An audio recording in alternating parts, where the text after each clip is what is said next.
Buenas tardes, ¿cómo están todos? El día de hoy entonces vamos a dar inicio al ciclo de enfermedades infecciosas y vamos a empezar entonces con este tema que me parece que es muy relevante, es muy común en la consulta, en los servicios de urgencias, como vamos a ver, pues acorde a la epidemiología y a todas las estadísticas. Y quiero pues entonces que seamos muy participativos, que tratemos pues como de hacer el ejercicio de la descripción semiológica de las lesiones, porque esto es lo que nos va a ayudar en término final para poder establecer el diferencial. Con otras enfermedades que también son muy comunes, pero en donde la clínica, la epidemiología y pues todas las cositas van sumando para poder establecer el diagnóstico más adecuado. Lo más importante de este tema, pues y lo que debe quedar es que en definitiva el uso racional de antibióticos pues debe ser una consigna que como médicos debemos tener y que después de leer las guías, pues tanto las nacionales como las americanas, esto es lo que más claro debe quedar, o sea que en nuestra consulta debemos ser muy cautos a la hora de enviarle un antibiótico a un paciente. Hoy vamos entonces a hablar sobre la primera parte y la segunda parte la vamos a ver en 8 días, en donde dos compañeros de ustedes van a tener el gusto de hablarnos sobre celulitis, erisipela, fascitis necrotizante y piomiositis. Entonces, ¿por qué es importante hablar de las infecciones de piel y tejidos blandos? Es importante porque, espérenme, yo coloco aquí, muy bien, porque estas infecciones afectan cualquier parte de la piel, superficial y profunda, ya sea la fascia o el músculo, pueden ser infecciones superficiales o incluso potencialmente mortales, como en el caso de una fascitis necrotizante, puede comprometer todas las edades, pero son los pacientes mayores de 55 años, especialmente los ancianos, los que van a tener más riesgo de complicaciones.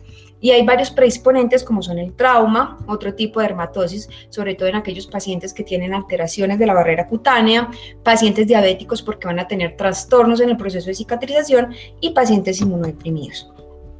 En cuanto a la etiología, son dos los agentes que pues, van a estar muy involucrados, el estafilococo aureus y el streptococo piógenes, pero no nos debemos olvidar de que los virus, los hongos y los parásitos también juegan un papel importante, sobre todo en aquellos pacientes que tengan inmunosupresión. También es importante resaltar, como ya les decía en la parte introductoria, que recientemente no, en los últimos años se ha visto que el estafilococo aureus meticilino resistente ha venido en aumento y esto debido precisamente a ese uso irracional de antibióticos.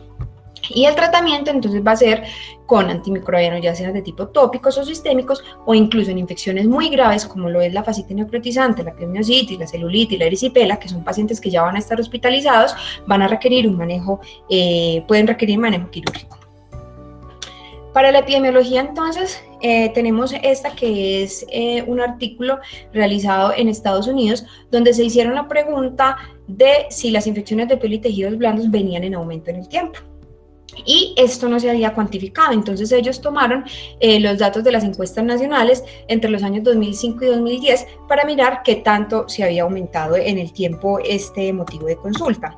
Entonces, lo que se vio en este periodo 2005-2010 comparado 1997-2004 fue que las consultas tanto en los servicios ambulatorios como en urgencias habían aumentado en un 50%.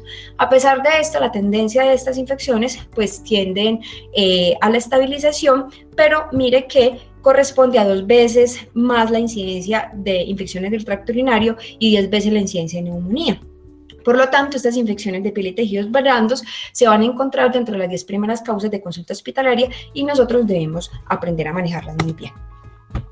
En cuanto a la epidemiología local, entonces tenemos este artículo que es muy importante, realizado por la doctora Sandra Valderrama Beltrán, que es la misma del artículo que les envié de las guías publicadas en el 2018, en donde en este estudio se evaluaron los factores de riesgos asociados a estafilococo aureus meticilino resistente para la infección de piel y tejidos blandos en pacientes hospitalizados en Colombia. Entonces este fue un estudio de tipo multicéntrico en donde se incluyeron 3 hospitales entre los años 2009 y 2016, fue un estudio de cohortes con casos y controles anidados, en donde los pacientes blancos eran aquellos que tuvieran infección de piel y tejidos blandos, que llevaran más de 48 horas de hospitalización con infecciones por estafilococo aureus meticilino resistente, y los pacientes control fueron aquellos que tuvieran la misma infección de piel y tejidos blandos, pero por estafilococo aureus meticilino sensible. Aquí entonces se incluyeron 1.134 pacientes, los cultivos fueron positivos en 498 de estos 1.134 y de los cuales, o sea, de estos 498, más de la mitad, 259, tenían infecciones por Staphylococcus aureus. Pero lo más importante es que de estas infecciones que estaban confirmadas por Staphylococcus aureus, miren cómo más de la mitad, el 68.3, correspondía a Staphylococcus aureus meticilino resistente. En este estudio también se pudo evidenciar estadísticas que para nuestro país pues no son muy favorables, en donde se veía que la estancia hospitalaria de los pacientes con estas infecciones era de 11 días, que es muy prolongado, que la mayoría de estas infecciones, el 80%, eran adquiridas en la comunidad y que la duración del tratamiento antibiótico ascendía a 10 días. En ninguna guía internacional se recomienda que el tratamiento antibiótico sea tan prolongado porque esto va a aumentar más la resistencia. Entre los factores de riesgo más asociados, entonces, fueron la diabetes mellitus, la inmunosupresión, la obesidad, la falla renal crónica, la insuficiencia cardíaca congestiva, la enfermedad pulmonar obstructiva crónica, enfermedad cerebrovascular y otras causas. Entonces, esos factores hay que tenerlos muy importantes porque pueden darnos indicios de que el paciente pueda tener una infección mucho más grave. En cuanto a las manifestaciones clínicas, los síntomas más comunes fueron dolor, edema, eritema, secreción purulenta, necrosis y la presencia de ampollas. En cuanto a la causa de la infección, en más de la mitad pues no se pudo identificar cuál era la causa, seguida por el trauma, las punciones y las picaduras de insectos. El tipo de infección, entonces, el 45% correspondió a celulitis, que esto está muy equiparable con lo que relatan otras estadísticas de otros países del mundo, seguida por la formación de abscesos, infecciones necrotizantes y erisipela. En cuanto al agente causal, sin duda alguna, el Staphylococcus aureus es el agente infeccioso más común en este tipo de infecciones, pero miren también cómo los agentes gram negativos son importantes en nuestro país. De estos pacientes, el 6.3% ingresaron a UCI y la mortalidad ascendió al 3%. Entonces, el 54% del tratamiento empírico para Staphylococcus aureus meticilino sensible requirió cambio hasta en el 44% de los casos. ¿Cuál es la conclusión entonces importante de este estudio? Que encontramos una alta prevalencia de Staphylococcus aureus meticilino resistente, por lo que este microorganismo debe ser cubierto en el tratamiento empírico de las infecciones de piel y tejidos blandos en Colombia. Entonces, esto es uno de los hallazgos más importantes que vamos a ver en esta exposición y que se nos debe quedar, porque generalmente nosotros estamos acostumbrados a tener en cuenta estadísticas internacionales, pero no precisamente lo que se ve en otras partes del mundo con otros factores de desarrollo es precisamente lo que tenemos acá. Vamos a guiar también la exposición por medio de estas guías que son publicadas por la ITSA en el 2014, no se han renovado, pero siguen estando vigentes. Entonces, las guías ITSA dividen la infección de piel y tejidos blandos en infecciones purulentas y no purulentas. Las infecciones purulentas, a su vez, en leves, moderadas y severas, y las no purulentas también en leves, moderadas y severas. ¿Eso de qué va a depender? Va a depender pues de la anamnesis y la historia clínica que nosotros le hagamos al paciente en el examen físico. Entonces, se van a definir como moderadas todas aquellas infecciones que tengan signos sistémicos, y estos signos sistémicos están dados por la presencia de elevación de la temperatura, taquicardia, taquipnea o un recuento elevado de los glóbulos blancos o por debajo de 400 células. Y la severa es cuando los pacientes tengan estos síntomas sistémicos, que le hayamos dado tratamiento antibiótico, se le haya hecho la incisión, el drenaje en los casos de purulenta y a pesar de esto no respondan.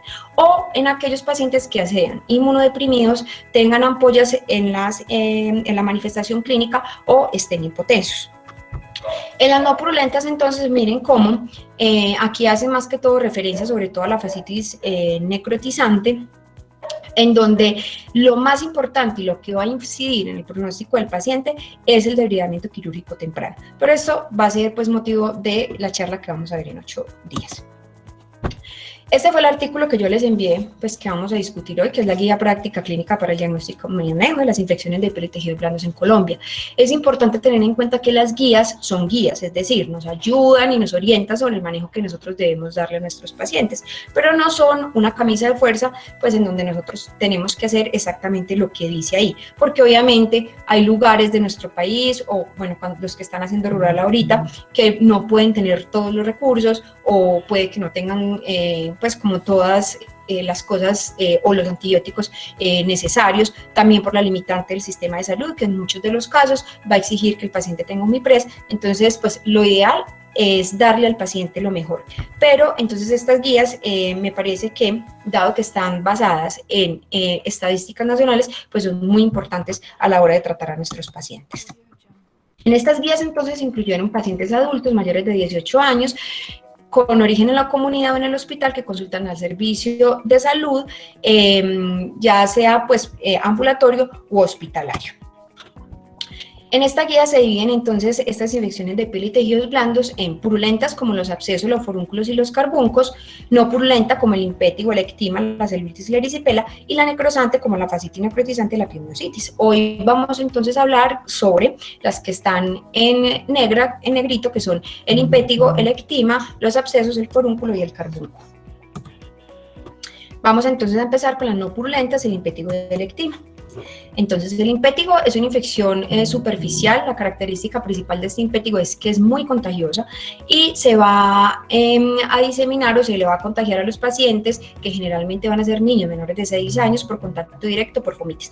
Entonces, es esto que nos dice acá de que es muy contagioso, es muy importante tenerlo en cuenta para poder establecer la lesión patrón de los pacientes, porque si yo tengo en mi consulta un niño que me viene pues por características que son compatibles con un impétigo, es muy importante entonces preguntarle si tiene hermanitos, si está yendo a la guardería, porque dado que es una enfermedad contagiosa, esto me va a orientar hacia el diagnóstico. Hay dos formas del impétigo, que son la ampollosa y la no ampollosa. La no ampollosa corresponde al 70% de los casos. El agente más involucrado es el Staphylococcus aureus. Y el Streptococcus pyogenes también puede estar presente en algunos casos pues, donde hay brotes.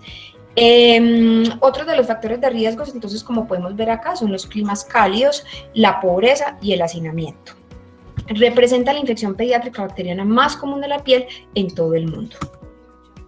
¿Cuáles son las características clínicas del impétigo ampolloso? Entonces yo aquí quiero que ustedes, por favor, alguien que quiera describir qué lesiones ve acá.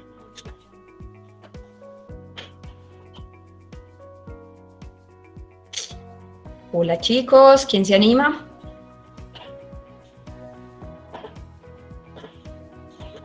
¿Aló?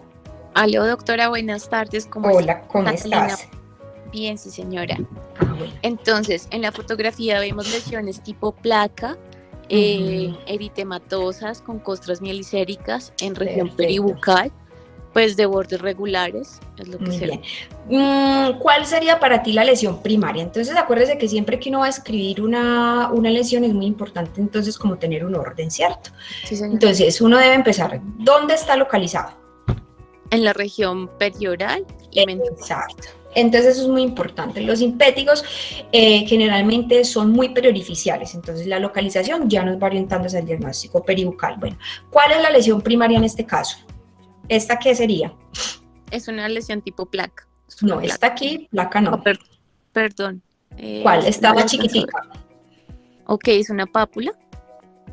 Sí, podría ser una pápula, podría ser también una mácula o vesículas, que por acá se alcanza pues como a pronunciar.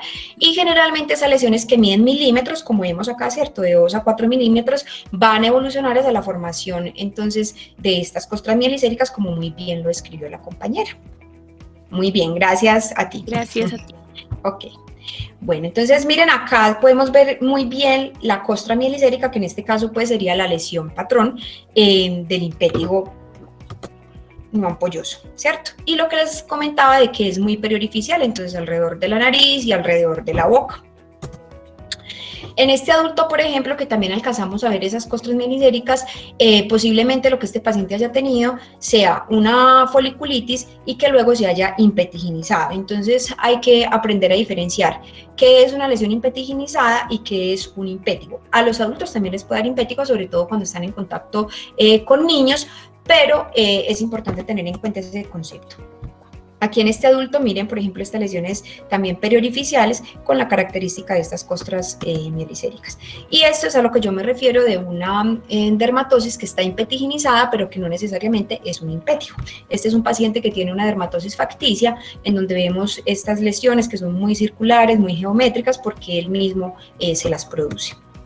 Entonces, la descripción clínica del impétigo sería una dermatosis localizada en rostro, periorificial y en extremidades constituida por la presencia de costra mielicérica.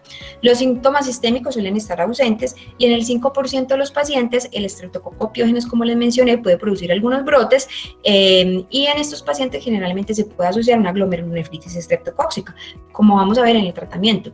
Cuando atendamos a estos niños pues, que tienen las características de la glomerulonefritis, en estos casos sí estaría indicado para evitar la diseminación de la infección a otros niños, dar el tratamiento sistémico. Y otros hallazgos, los pacientes pueden tener linfadenopatías regionales. Ahora vamos entonces con el impétigo ampolloso. Entonces, en el impétigo ampolloso lo que vamos a ver es la presencia de estas ampollas que pueden medir milímetros a 1 centímetro o incluso pueden llegar a medir hasta 5 centímetros.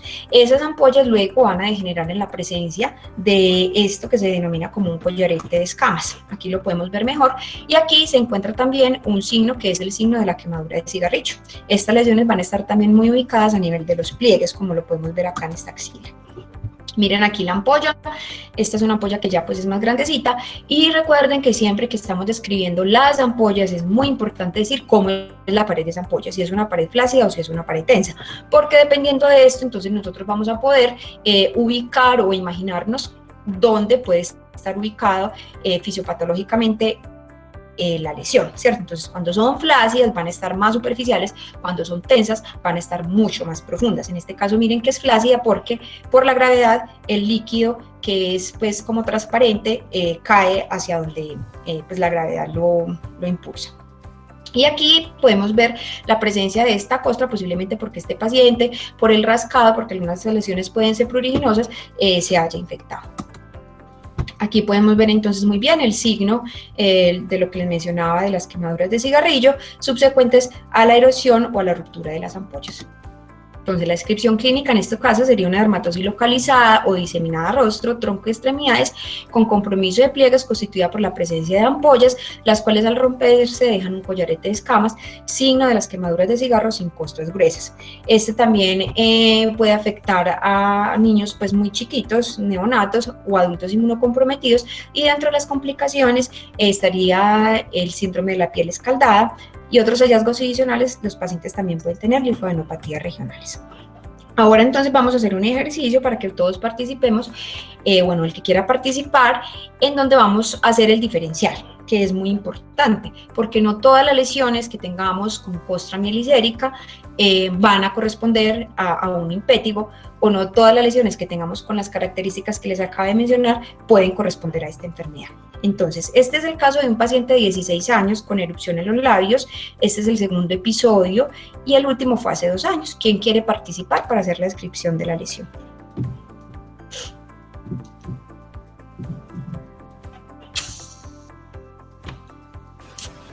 Hola, buenas tardes. Hola. Bueno, doctora, entonces, pues a nivel de las comisuras labiales y en Muy bien.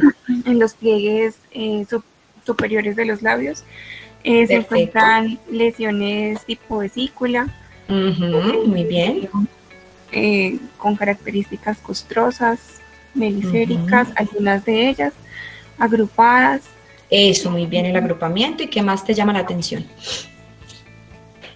Y no sé qué más.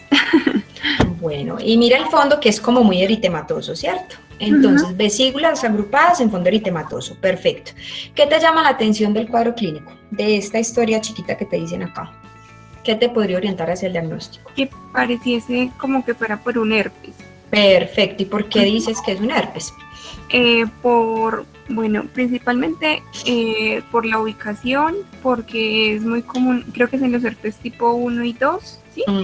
Y sí, porque es el segundo, bueno, porque se recurre cuando hay de pronto episodios de inmunosupresión ocasionales o estrés, o cuando, bueno, o en general el herpes, hay personas en las que son un poco más susceptibles a que recurran. Muy bien, perfecto, muchas gracias. Efectivamente, es un herpes simple labial y como la compañera lo dijo entonces, los tips para el diagnóstico diferencial entonces son el inicio de la vida sexual, pues tiene 16 años, el compartir besos, los episodios recurrentes y la distribución de las lesiones, en este caso la lesión patrón entonces, vesículas acuminadas en un fondo eritematoso. Vamos con el segundo caso. ¿Quién se anima a participar? Bueno, entonces se los voy a escribir. Es un paciente de 14 meses con antecedente de dermatitis atópica, un familiar cercano con antecedente de herpes simple labial en la última semana. ¿Quién se anima?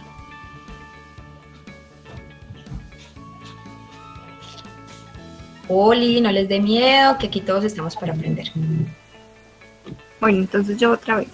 Ok, dale. Bueno, a nivel de la mano izquierda se nota una placa eritematosa, extensa, confluente, con compromiso de la parte hipotenar, de las partes interdigitales, pero no, la lesión inicial sería... Aquí no está muy bien delimitada, pues aquí ya no la podemos ver, pero lo que sí llama la atención, mira que esta plaquita que tú dices, pues ya está muy erosionada, ¿cierto? Esto está como muy eritematoso, mira que tiene el mismo patrón que vimos ahorita del herpes, como ese acuminamiento, pero no estamos viendo las vesículas, ¿cierto? ¿Qué otra cosa te llama la atención? Que mira que, por ejemplo, la piel está muy reseca en este bebé, ¿cierto? Sí. La edad que tiene 14 meses, una dermatitis atópica, y pues no por sobrar nos dicen que un familiar cercano con antecedente de herpes simple. ¿En cuál diagnóstico piensas tú con esos datos? En un eczema, no sé. ¿En un eczema qué? Tranquila. En un eczema herpético. Sí, es un eczema herpético, exactamente. Este se llama un eczema herpético o una erupción variceliforme de Kaposi. Muy bien, muchas gracias. Entonces, este caso se los traigo a colación porque no se nos puede pasar. Entonces, cuando tengamos un niño, sobre todo aquellos pacientes que tienen una disrupción de la piel por una dermatitis atópica, estos niños generalmente cuando están en contacto con pacientes que tienen herpes van a tener una diseminación muy marcada de la infección y estos pacientes generalmente van a requerir hospitalización para darles pues el tratamiento con el aciclovir intravenoso, dado que mire, puede tener una mortalidad hasta del 10%. Los tips para el diagnóstico diferencial, entonces el antecedente de dermatitis atópica, una piel con la barrera cutánea alterada, contactos recientes con personas adultas que hayan tenido infección por herpes simple, tiene una rápida evolución y generalmente pues los pacientes van a estar manejados intrahospitalariamente. Este es otro caso, este es un paciente de 8 años sin antecedentes personales, relata brote en el barrio en varios niños de lesiones similares, fiebre, malestar general, cefalea leve a moderada, aparición de lesiones tipo vesículas que evolucionan a pústulas y luego a costras centrífugas. ¿Quién se anima a participar? Hola. Sería para hacer la descripción dermatológica. Sí, exacto. Empieza tranquilo y ya vamos ayudándote. Pues apenas estoy viendo la rotación, pero me voy a animar. ¿Listo? Ok, dale, tranquilo. Pues sería en la región de la cara, sí. Lesiones, yo diría que nodulares. ¿Dónde ves el nodulito? Sobre todo a nivel de la mejilla derecha, pues es que veo unos que están como muy grandecitos. Bueno, acuérdate que el nódulo, ¿cierto? Pero la lesión preponderante, por ejemplo, ¿esta qué sería? Esta que tú ves aquí como transparentosa, todas estas por acá. Esta acá. Vesículas. Muy bien, vesículas. ¿Qué más te llama la atención? Por ejemplo, esta, ¿cierto? Algunas tienen costras. Perfecto. ¿Y esta como, qué es? No logro distinguir bien. Como una pustulita, ¿cierto? Entonces, miren ese patrón que le está describiendo. Tenemos vesículas, tenemos costras, tenemos pústulas dentro de una misma región anatómica. ¿Cuál diagnóstico se te ocurre? Y con los datos que te están dando aquí.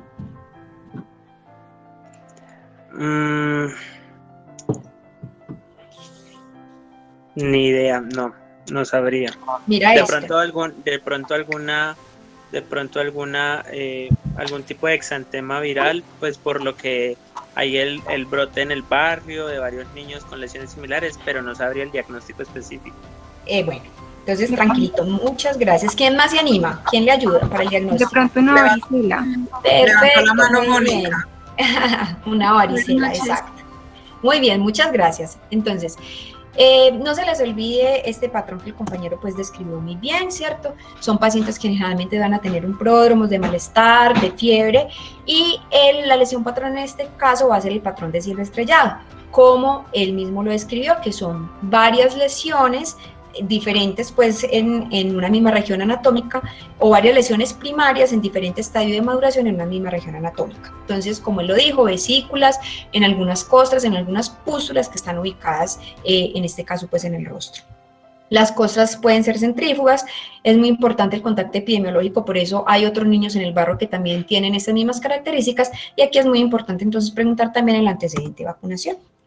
Este es otro casito, paciente de 3 años quien relata antecedente de dermatitis atópica, reciente viaje a clima cálido, relata aparición de lesiones muy pruriginosas. ¿Quién se anima a hacer la descripción?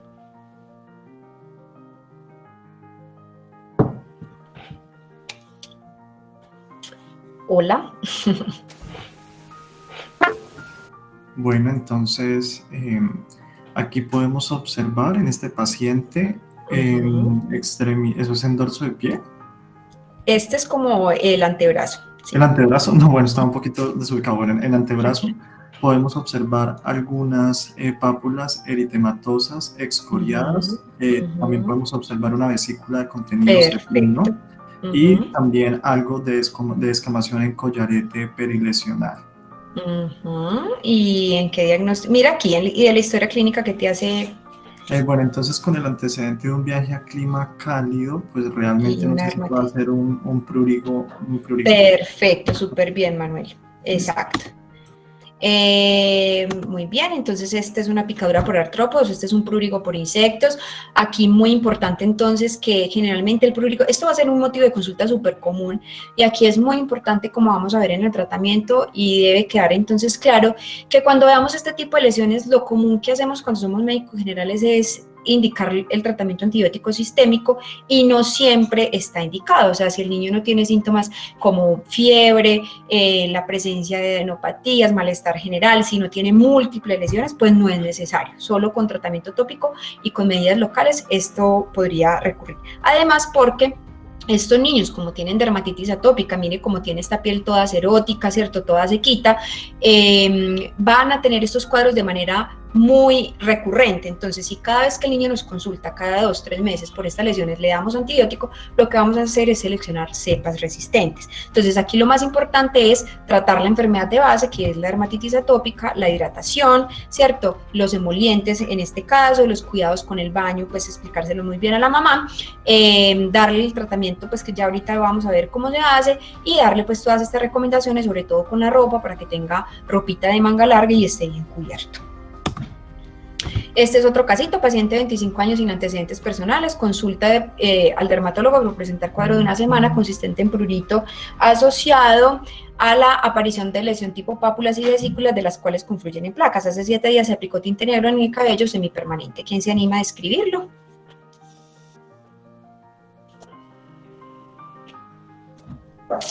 Hola. Hola Adriana, ¿qué tal? Hola. Hola, muy bien. Bueno, me voy a animar. Ok, dale, tranquilita. Entonces, ¿qué te llama la atención? ¿La descripción cómo sería? Bueno, observamos una lesión de, digamos, de una placa bastante grande en región periauricular, que también se acompaña de lesiones, bueno, yo lo veo melicéricas también. Sí. Ajá, y costrosas, también en la parte, que también avanzan a la región de la, bueno, de la nuca. Perfecto, y aquí de la implantación del cuero cabelludo. Y de los datos de la historia clínica, ¿qué te llama la atención? Bueno, como que un factor de riesgo asociado fue la aplicación del tinte en el cabello. Ok, perfecto. ¿Y en cuál diagnóstico piensas? Bueno, yo pensaría tal vez en una dermatitis de contacto, pero... Perfecto, sí, está súper bien, muchas gracias. Bueno, entonces miren, esta es una dermatitis de contacto, como muy bien lo escribió la compañera, estas placas eritematosas. Aquí entonces no hablaríamos como tal de un impétigo, sino de lesiones que se impetiginizaron posiblemente pues por una sobreinfección. ¿Qué nos ayuda aquí para el diagnóstico? Entonces, que la paciente previamente se aplicó un tinte la rápida evolución y las fases de la dermatitis de contacto, ¿cierto? Que van a tener pues la fase como tal húmeda, ya luego la fase en la cual pues estas lesiones que están muy húmedas ya van a empezar su proceso de desecación, y por último, cuando ya el paciente pues tiene dermatitis de contacto muy repetida, es la liquenificación. Muy bien. Ahora vamos entonces con el ectima. El ectima es una lesión más profunda, que el compromiso va a ir hasta la dermis. Entonces, todo lo que esté por debajo de la dermis papilar, o sea, a partir de la dermis reticular, va a dejar cicatriz. Las lesiones secundarias generalmente son úlceras en saco bocado con una costra amarillenta, va a estar producida por Staphylococcus aureus y Streptococcus pyogenes, o puede ser también polimicrobiana. Son lesiones múltiples en miembros inferiores. El principal agente causal generalmente es el estreptococo del grupo A. Entonces, como vemos acá en el ectima, estas lesiones son descritas como si fueran sacabocados o mordiscos. Miren que son lesiones múltiples localizadas principalmente en las extremidades inferiores. Recordar que siempre que vamos a hacer la descripción de una úlcera hay que tener un orden para hacerlo. Entonces, puede ser de afuera hacia adentro o de adentro hacia afuera, ¿cierto? Y describir también cómo está esa piel perilesional para poder establecer el diagnóstico. Lo mismo que los bordes, es muy importante escribir si son sobrelevados o no. Aquí podemos ver entonces mejor esta lesión que parece pues como ensacabocada, una úlcera circular de más o menos 2 por 2 centímetros. Recordar pues la ubicación, ¿cierto?, en las extremidades, y decir entonces que los bordes aquí, por ejemplo, no están sobrelevados, el fondo de la úlcera que está acompañado por una costra cerebrohemorrágica y la piel perilesional que está eritematosa. Los diagnósticos diferenciales, entonces, recordar muy importante esta que es en este paciente, por ejemplo, que relata una lesión tipo papular, la cual evoluciona a la formación de pústula y por último úlcera en lugar previo de trauma. Ahora con una úlcera de gran tamaño, de bordes violáceos y friables, centro con tejido de granulación sin necrosis, piel perilesional sin eritema y relata antecedente de enfermedad inflamatoria intestinal tipo colitis ulcerativa. ¿Quién se anima con esta enfermedad que es súper chévere? Bueno, entonces si quieren yo me animo. Claro. Aquí en extremidades inferiores podemos observar la primera foto, podemos observar una úlcera de bordes eritematoviolaceos apuntados. El fondo de la úlcera se observa fibrina, es un fondo irregular, sucio y tiene una superficie brillante. ¿Y la piel perilesional? ¿Cómo la piel perilesional es una piel sana. Ok, perfecto, muy bien. ¿En qué piensas, Manu? Bueno, ¿qué te llama la atención de la historia clínica? Que eso también es importante. Es muy importante, pues, aquí en la historia clínica, primero nos dice el tiempo de evolución, ¿no? ¿Cierto? No.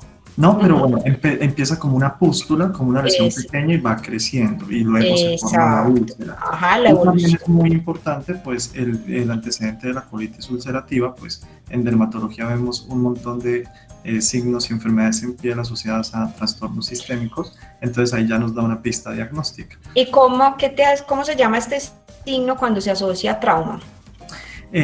Cuando se asocia a trauma es el fenómeno de Kepner. No, pero en el caso de... Este es el de patergia. Perfecto, ¿puedes explicarnos, Manuel, cuál es el signo de patergia? Posterior a un trauma, perdón. Sí, muy bien. Entonces, el signo de patergia es muy importante, que son pues lesiones que evolucionan subsecuente pues a punciones o a microtraumas que hacen que aparezca la lesión. Entonces, en este caso, ¿en qué estás pensando, Manuel? Pues en este caso, por las características de la lesión y el antecedente de colitis ulcerativa, el principal diagnóstico es un pioderma gangrenoso. Pioderma gangrenoso. Sí. Sí, muy bien, Manuel, muchas gracias. Entonces, para el diagnóstico del tratamiento del impétigo del ectima, siempre entonces el diagnóstico y el tratamiento van a ser clínicos, ¿listo? Tomar exudado material purulento se podría hacer un granicultivo, pero esto no nos va a ayudar mucho, dado que si tomamos una muestra no nos va a diferenciar si eso que estamos viendo corresponde a una colonización o una infección. Las muestras puede que no sean representativas de la región que realmente tenga el agente infeccioso, y es importante, y esto debe quedar claro, que nunca debemos retrasar el tratamiento del paciente por estar tomando, pues, en estos casos, pruebas que no nos van a ayudar o que no nos van a cambiar la conducta. Entonces, para el tratamiento generalmente suele ser autorresolutivo, puede darse tratamiento tópico oral. En cuanto al tópico, entonces podemos utilizar la mupirocina, el ácido fucídico y la ratapamulina. Lo que pasa es que la ratapamulina pues no la tenemos acá, por 2 a 5 días, aplicado 2 veces al día. El ácido fucídico lamentablemente pues tiene mucha resistencia, entonces idealmente se debería aplicar la mupirocina, lo que les decía ahorita, o sea, esto sería pues como lo ideal, pero en Colombia con pacientes pues que no tienen el modo económico para comprar una mupirocina, pues esto puede ser difícil y lo único que tengamos es el ácido fucídico. Entonces lo que uno puede hacer es una prueba terapéutica, citar a su paciente a los 2 a 3 días de revisión y si definitivamente no ha mejorado, pues entonces ya tomar otras conductas. Cuando vamos a dar tratamiento oral, se recomienda sobre todo cuando hay múltiples lesiones, es decir, más de 5. En el caso del ectima, porque como les mencioné, está ya por debajo de la dermis papilar, son lesiones que van a dejar cicatriz y en estos casos entonces se recomienda darlo por 7 días. Y en los casos de brotes de glomerulonefritis postestreptocócicas para evitar el contagio de otros niños. Entonces, recuerden, después del estudio de la doctora Sandra Valderrama que les mostré, se debe dar cubrimiento para estafilococo aureus meticilino resistente.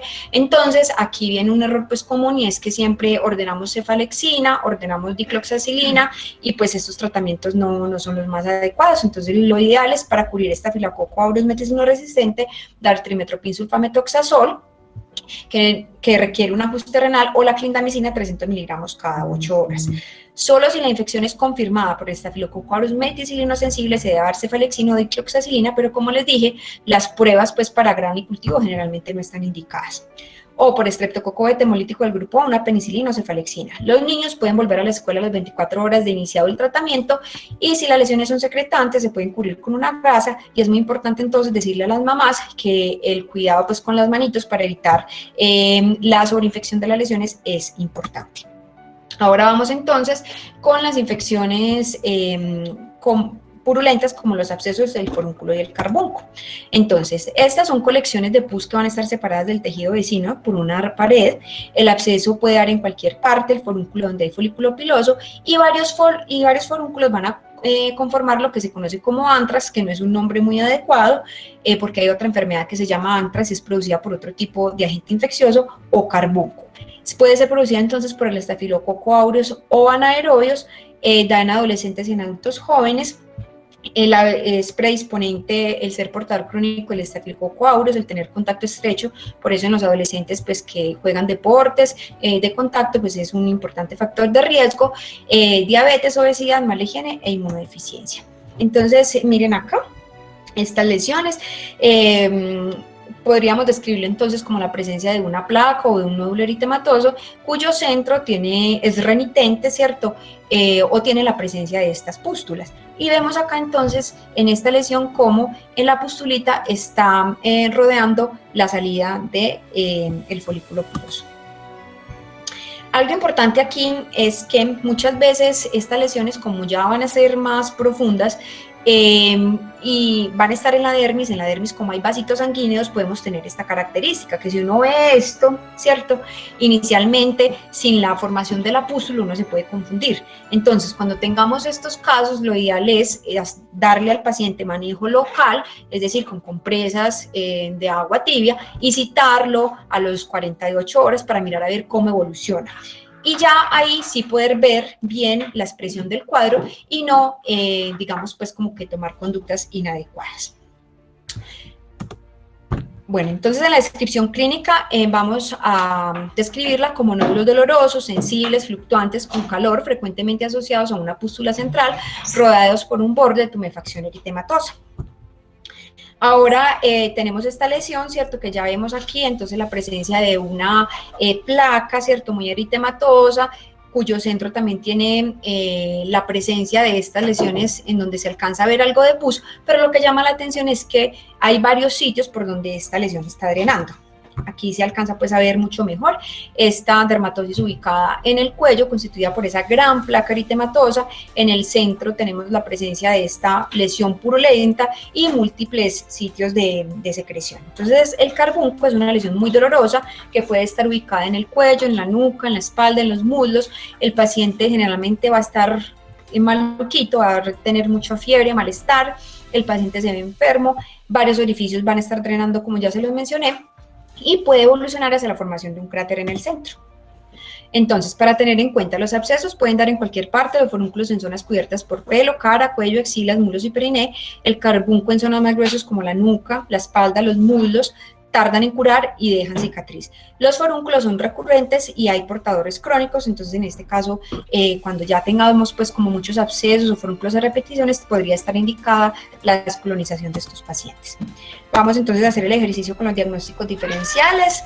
Este es un paciente que relata la presencia de una lesión tipo bolita dura en la espalda desde hace 4 años, en ocasiones tiene secreción de muy mal olor por el orificio central, se le pone rojo y caliente cuando se lo manipula. ¿Quién se anima a la descripción?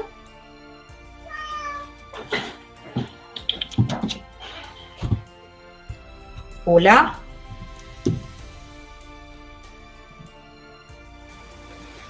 Es un nódulo. Perfecto, muy bien. Un nódulo ubicado a nivel de lumbar, ¿sí? De la espalda, ¿no dice? Sí, imaginémonos pues cualquier, donde esté ubicado, ¿cierto? Porque ahí no nos lo muestra. Listo, un nódulo eucrómico o hipocrómico. Este es eucrómico, ¿cierto? Eucrómico, sí. Eucrómico con un punto de drenaje central, sin otras características. Exactamente. ¿Qué te llama la atención de la historia clínica? Que drena con secreción de mal olor y que se pone, pues parece como si se sobreinfectara cuando se lo manipula. ¿Y qué más te llama la atención? Que es recurrente. Que es duro. Tiempo, no sé. mira que es mucho tiempo, ¿cierto? 4 años. ¿Qué te hace pensar entonces esta lesión? No, la verdad no sé. ¿Quién le ayuda? Podría ser como... Levantaron la mano por acá, perdón. Sí, ¿me puedes ayudar, por favor, Elizabeth, mirando qué dice el público, porfa? Que no Manuel Gaona levantó la mano. Sí, ¿qué dijo Manuel? Laura creo que quiere colaborar. Ok. Laura Vallejo. También. Laura, ¿en qué pensó? Pensé como en un quiste epidermoide. Perfecto, muy bien, en un quiste epidérmico. Entonces, mire que aquí pues hay muchas cositas que nos ayudan para el diagnóstico, ¿cierto? Mire, si uno ve esto, uno podría decir es un absceso, pero pues realmente un absceso de 4 años es no ocurre, ¿listo? Entonces, mire que hay cosas de la historia clínica que nos van a ayudar mucho para el diagnóstico. Entonces, son nódulos eucrómicos, punto central visible, drenaje de material untuoso de mal olor, el tiempo prolongado en años y que la manipulación puede producir sobreinfección. Estas lesiones, cuando se sobreinfectan, sí podrían tener un absceso sobreagregado, pero realmente la enfermedad o la lesión primaria estaría en otro contexto. Vamos ahora entonces con este otro, es un paciente de 33 años, obeso, fumador de 3 cigarrillos diarios, sedentario, sin otros antecedentes de importancia, cuadro clínico de 1 año consistente en aparición de lesiones tipo nódulos eritematosos, dolorosos, los cuales secretan material purulento, ha tenido 3 episodios en el último año y ha visto que el número de lesiones han aumentado, ahora tiene lesiones también en la axila, ha recibido múltiples tratamientos antibióticos con mejoría parcial y recaída, tiene gran compromiso de su calidad de vida. ¿Quién se anima con este caso? Que es bien importante.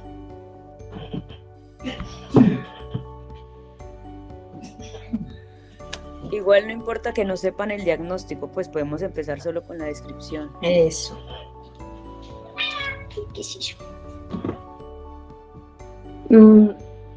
Voy a hablar. Ok, dale, tranquilita. Bueno. Eso es a nivel perianal, a nivel glúteo, es un nódulo pues, con cambios inflamatorios, aparentemente pues el eritema, el edema, el calor, rubor. Y pues no veo punto de drenaje. Los bordes no son tan autolimitados. Y mira las lesiones de la axila. Lo mismo, son aquí, por acá son más. Hay como pápulas, pústulas y nódulos eritematosos también con cambios inflamatorios. Exacto. Bueno, y aquí, ¿qué te llama la atención? Y ahí son tractos. De hecho, pues parecería, pues por el cuadro clínico, una hidradenitis supurativa. Muy bien. Entonces, bueno, algo aquí importante con la adriaminitis supurativa. ¿Por qué lo traje como en el contexto de un diferencial? Porque los abscesos se pueden presentar en la axila y los forúnculos, dado pues que aquí hay folículos, ¿cierto? Pero entonces cuando tengamos estos pacientes con estas características, pacientes obesos, ¿cierto? Fumadores o pacientes que tengan esto de manera recurrente y que ya vemos que ya no se le forma un absceso, sino que son varios y que ya empieza a formar algunas fístulas, ¿cierto? Como podemos ver aquí que ya se está formando como un trayecto. Lo ideal es coger estos pacientes y remitirlos al dermatólogo. Porque si ya tenemos un paciente así, ya las intervenciones pues, que vamos a tener ya no van a influir en el pronóstico de la enfermedad del paciente. En estos casos sí. Entonces es muy importante que lo tengan en cuenta y que no se les olvide. ¿Listo? Para cuando lo vean. Ahora vamos con este otro paciente de 12 años sin antecedentes personales de importancia, cuadro de 2 meses que inicia con la formación de placa pruriginosa, descamativa, productor de costras y con caída de cabello, ahora con pústulas y en ocasiones con secreción, adenopatías regionales y malestar general en la última semana. Se ha aplicado remedios caseros sin mejoría. Tiene mascota sin vacuna. Una tinea capitis, aunque esta ya ha estado pues un poquito complicada, ¿cierto? Porque ya evolucionó más y por la presencia de esas pústulas, bueno. Aunque el Kerion, las imágenes que vemos normalmente pues son mucho más, digámoslo así, más graves, pero pues esta placa ya tiene pústulas, ¿cierto? Es una placa alopécica y algo importante con las lesiones micóticas es que el folículo piloso, los honguitos van a meterse dentro de la unidad folicular y por lo tanto podemos ver, si miramos esto con un dermatoscopio, los pelitos van a estar cortados o van a estar comidos, ¿cierto? O la lesión se va a ver como una placa alopécica, ¿listo? Bueno, perdón, un momento. ¿Hola? ¿Manuel va a decir algo? Sí, Manuel.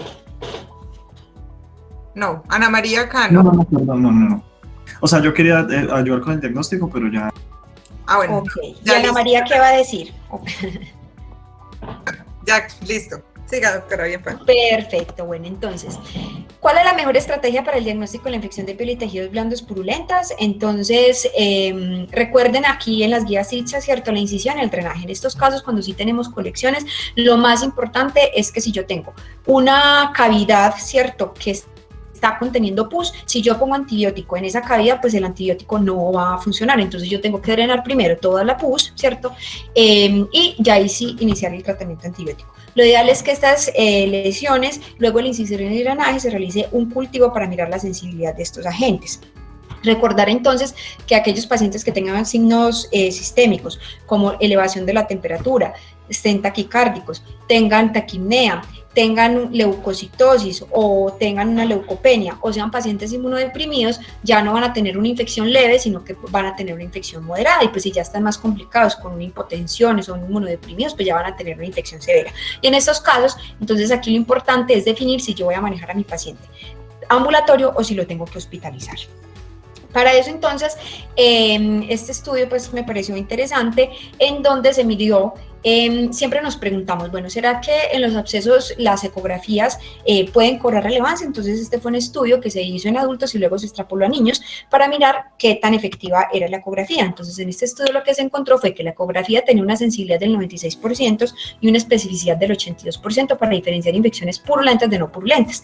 Las limitaciones obviamente con la ecografía, pues como siempre lo hemos escuchado, es que es operador dependiente, pero se vio que permitía cambios en el manejo terapéutico para realizar un drenaje en un 14-56% de los casos. Entonces, en aquellos entre el 12 y el 20% que no requirieron de drenaje, luego de la ecografía, aunque clínicamente sí la requerían. O sea, creíamos que no, pero en el 12 al 20% sí la terminaron requiriendo. Y entre el 13 y el 18% que requirieron drenaje, cuando clínicamente se pensaba que no. Entonces miramos que la ecografía sí influye en la forma y en el manejo pues, de estos pacientes. Entonces es importante que cuando veamos colecciones muy grandes, o tengamos la sospecha, por ejemplo, que solo estemos viendo la placa eritematosa, pero no alcancemos a ver el contenido, ¿cierto? En la pared, por ejemplo, abdominal, que hay tanto tejido graso, la ecografía puede ayudarnos para el diagnóstico.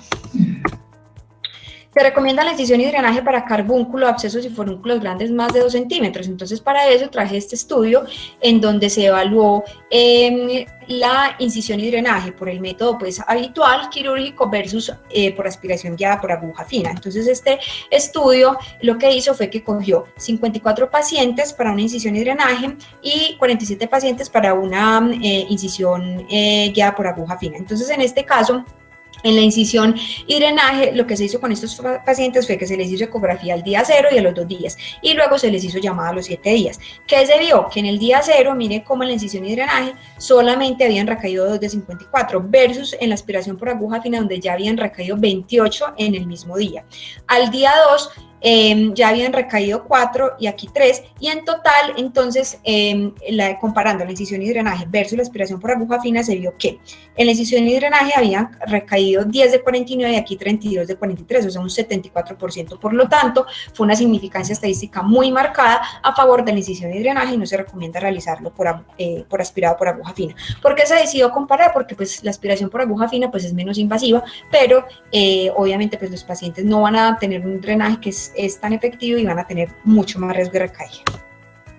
Entonces, se prefiere la incisión y drenaje versus la aspiración guiada por ecografía y se reduce el costo hospitalario y el tiempo de curación. El éxito de los pacientes con infecciones por Staphylococcus aureus meticillin resistente fue menor.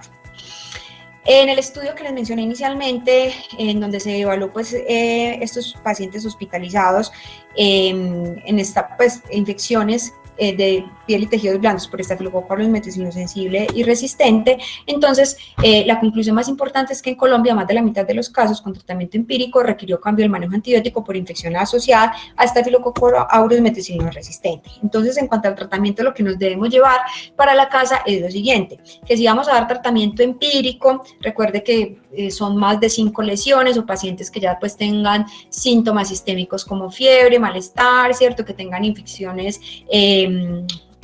purulentas luego del drenaje. Entonces, el tratamiento ideal, si lo vamos a dar de manera empírica, es la clindamicina, el trimethoprim sulfametoxazol, 300 miligramos cada 8 horas. Lo otro es que cuando tenemos abscesos que miden menos de 2 centímetros o que la colección es pequeña, se le podría dar el chance solo con tratamiento antibiótico, pues sin el drenaje.